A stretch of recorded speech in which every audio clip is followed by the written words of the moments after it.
आजको समयमा समाजमा बसेपछि वैवाहिक जीवनमा बाँधिनु सही निर्णय हो भने डिभोर्स लिनु है, पारपाचुके गर्नु पनि सही निर्णय हो।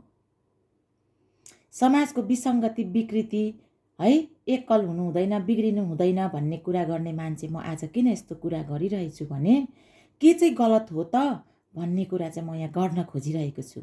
किनभने मान्छेलाई स्वतन्त्र हुने अधिकार छ है। अनि कतिसम्म झेल्ने त जोसँग विचार मिल्दैन, व्यवहार मिल्दैन, मन मिल्दैन, केही पनि मिल्दैन है, र मान्छेलाई स्वतन्त्र भएर बाँच्ने अधिकार पूर्ण रूपमा छ। त्यो निर्णय मान्छेले लिन सक्छ र सरकारहरूले पनि यसको निम्ति सजिलो अहिले अधिकारहरू खोलिदिएको छ है। तर त्यसको दुरुपयोग गर्नु भएन।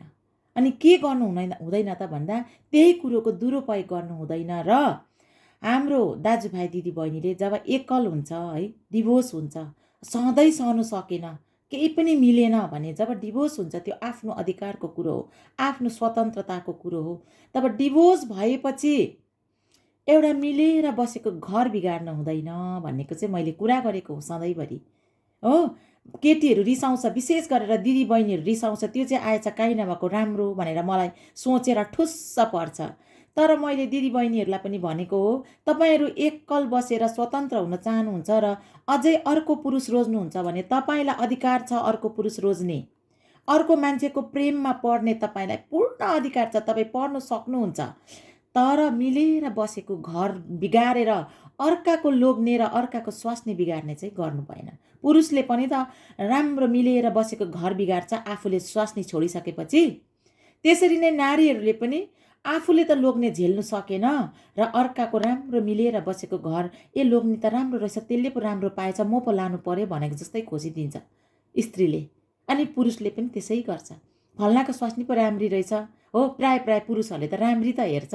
यो सुन्दरता भन्ने कुरो चाहिँ कस्तो घिनलाग्दो कुरो होला।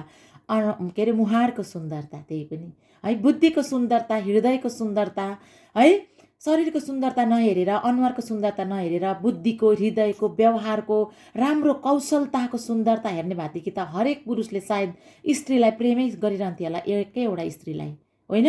यो शरीरको सुन्दरता र अनुहारको सुन्दरता हेरेकोले त यो सबै बिग्रिएको छ। अनि आफ्नो स्वास्नी भन्दा त अर्काकै स्वास्नी सुन्दरी देख्छ नि त। त्यही कारण त्यही विसङ्गतिहरूको कुरा मात्रै गर्नु खोजेको।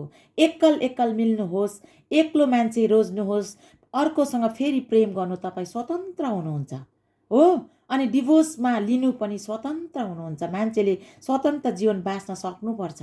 तर समाज बिगार्ने कुरो चाहिँ गर्नु हुँदैन। तपाईँको चेत हुँदाहुँदै पनि तपाईँले समाज बिगार्नु हुँदैछ भने तपाईँ समाजको एउटा दूषित किरा है, जसले चाहिँ समाजलाई विसङ्गति दिन्छ, त्यही ठहरिनुहुन्छ।